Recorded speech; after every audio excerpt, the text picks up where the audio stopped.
ආයිබං හැමෝටම අද අපි හදන්නේ බෙරළිය වැලිතලප. මුලින්ම මෙන්න මේ අවශ්‍ය වෙනවා හාල් අණුකෝප්ප 3ක්, තුණු සුවල්පයක්, පොල් ගෙඩියක පමණ පොල් ටිකක් ගා ගන්න ඕනි. බෙරළිය අණුකෝප්ප 1/2ක් ඕනි. සීනි අණුකෝප්ප 4යි. අඟලක පමණ ඉඟුරු කැබැල්ලක්, මාදුරු ග්‍රෑම් 20ක් පමණ, එනසල් කරල් 4ක් පමණ, කරාමනටි 2 මේ තියෙන්නේ අපි අර කිව්වේ බෙරළිය ටික ඔන්න ඔය හාල් පෙඟෙන්න දාලා අපි තියාගන්නවා උදේක වගේ පෙඟෙන්න දාලා තියාගත්තා නම් හරි. එන්නේ පෙඟෙන්න දාපු හාල් ටිකට මෙන්න මෙහෙම බෙරළිය ටික දාගන්න ඕනේ, බ්ලෙන්ඩ් කරගන්න ඕනේ. අපි ඒ ටික ඔක්කොම කුඩු කරගන්න ඕනේ. මේ තියන්නේ කුඩු කරගත්ත පිටි ටික. මෙන්න මේ ටිකට අපි අර පොල් ගෙඩියක වන පොල් එකතු කරලා ලුණු පොඩ්ඩකුත් දාගන්නවා. ලුණු ටිකක් දාගන්නවා. ඊට පස්සේ හොඳට කලවම් කරගන්නයි තියෙන්නේ. ඔන්න ඔය විදිහට කලවම් කරගන්න ඕනි. ඊට පස්සේ වතුර මෙන්න මේ විදිහට පොඩ්ඩ දාගෙන අර පිට්ටුවට ඕනේ කැට ටික හදා ගන්න ඕන. වතුර මෙන්න වගේ මික්ස් කර ඔන්න ඔය වගේ කැට ටික හදාගන්න එක තමයි මේ යන්නේ. මේ පියවරේදී යන්නේ කැට කරගන්න එක.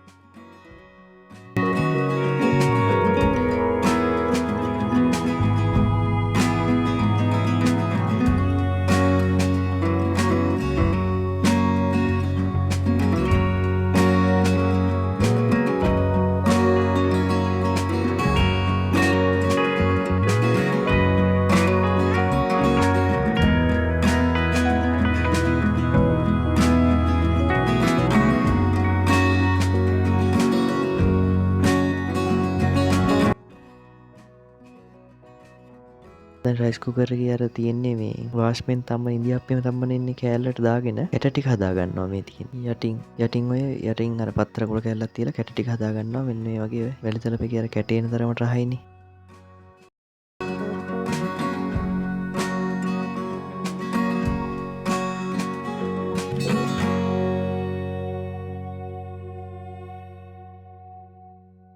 හරි එන්න ඊට පස්සේ කැට ටික කරගෙන මෙන්න මේ වගේ අර අපි හලන්න ගත්ත කෑල්ල තියෙන රයිස් කුකර් එකේ මේ කෑල්ලට ඉදි කෑල්ලක් දාලා ඔන්න ඔය ටික පිට්ටුව තම්බ ගන්න තමයි දැන් ඕනේ. කැට කරගත්තට පස්සේ කැට ටික කරගත්තට පස්සේ මෙන්න වගේ මේ රයිස් කුකර් එකේ වලදට වතුර ටිකක් දාලා වාෂ්පෙන් තම්බ ගන්න ඕනේ අපි පිට්ටුව. හරි ටිකක් තියලා මේ ආයේ කූරු වැල්ල බලනවා තැම්බිලාද කියලා පිට්ටුව.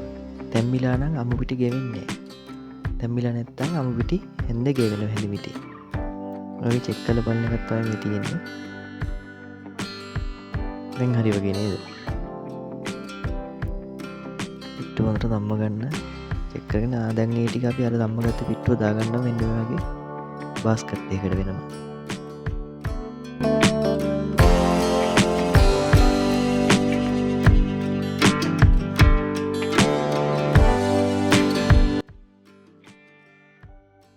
ඔන්න වගේ හැන්දකින් අර දැන් අපි අර කැට ටික ලියා ගන්නයි තියෙන්නේ. දැන් පිට්ටුව හරි දැන් කැට ටික ලියා ගන්නයි තියෙන්නේ.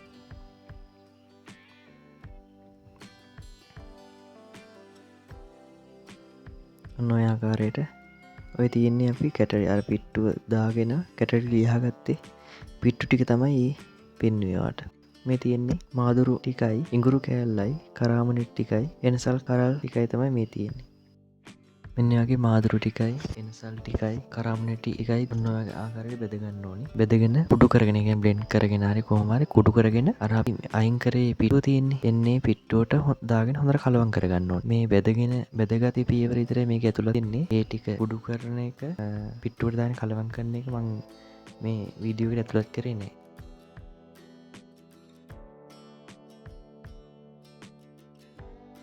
ඊට පස්සේ තාච්චිය ලිපේ තියලා අපි කිව්වනේ සීනි අණුකෝප්ප 4ක් කියලා. මේ අණුකෝප්පයක් දෙකක් මෙන්න මේ වගේ දාගන්න ඕනේ මුලින් තාච්චියට. එක සැරේ දාන්නේ මේ ගන්නේ විශේෂම තියාගන්න උණු වතුර ගන්න. ඇල් වතුරෙන් කට්ටිය ගන්නවා සීනි දී කරන්න ගන්නේ. මුලින්ම මතක තියාගන්න සීනි දී කරන්න ගන්නේ උණු වතුර. ඔය ආකාරයට සීනි ටික උණු කරගන්නයි තියෙන්නේ. මම මේ ස්පීඩ් කරන්නේ බෙරළි වෙල්තලප හොඳට මේ හදා ගන්න ඕනේ. ඒකින්ද ඔයාලා ස්කිප් කරන්න නැතුව බලලා හදන්න. ඔන්න ඔයගේ අර සීනි ටික පැණි කරගන්න ඕන ටික දාලා සීනි ටික දාලා පැණි කරගන්නයි තියෙන්නේ.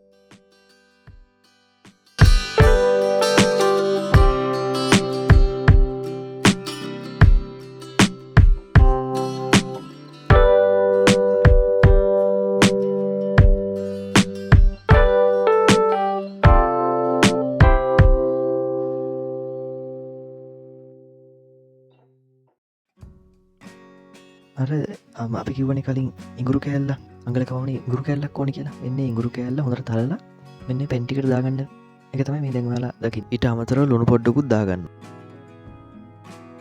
ළඟට මේ තියෙන්නේ මෙන්න මේ තමයි පදම. කියන්නේ ඇල්ලතුර කෝප් එකට පැණි ටිකක් ඔන්නම දැම්මාම පැණි ටික ඒක වතුරට මික්ස් වෙන්නේ නැතුව තියෙනවා නම් ඒ කියන්නේ අපිට අවශ්‍ය කරන පදමට ඇවිල්ලා. හරි දැන් අපි තියන්නේ අර පිට්ටු ටික මෙන්න වගේ පැණි ටිකට දාගන්න එක තමයි තියෙන්නේ. තාච්චිය ලිපේ තියෙද්දිම මේක කරගන්නේ උතුරන පැණි ටිකට ඔන්න ඔය වගේ පිට්ටු ටික දාගන්නවා. හොඳට බලාගන්න මම මේ වීඩියෝ එක අර හොඳටම ඔයාලට බලලා හදන්න මේ නැත්තම් රසක් නැති වෙයි. මේක රසට එන කෑමක්. ඔන්න ඔය වගේ හොඳට පැණි ටිකට කලවම් කරගන්න ඕන පිට්ටු ටික.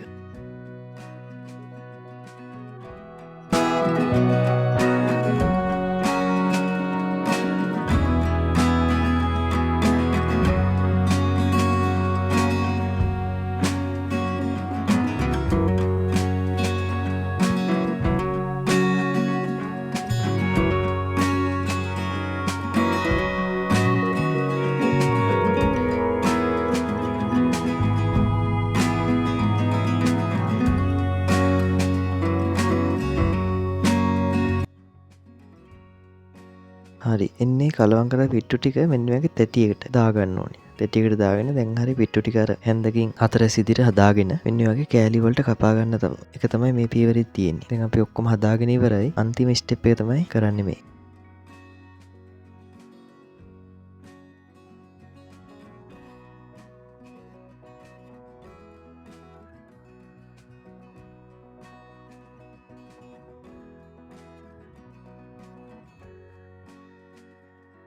මේ තියෙන්නේ අන්තිම ලුක් එක රස කෑමක් ඔයාලත් හදන්න දැන් ඉස්සර අවුරුදු කාලෙත් එනවා මේක හොඳට බලන්න වීඩියෝ එක එක සැරේ සම්පූර්ණයෙන් බලන්න මම නම් කියන්නේ බලලා ඔයාලත් හදලා කමෙන්ට් එකක් දාන්න රස කොහමද කියලා ලයික් එකක් දාන්න කමෙන්ට් එකක් දාන්න එන අලුත් රස කෑමකින් හම්බෙමු ස්තුතියි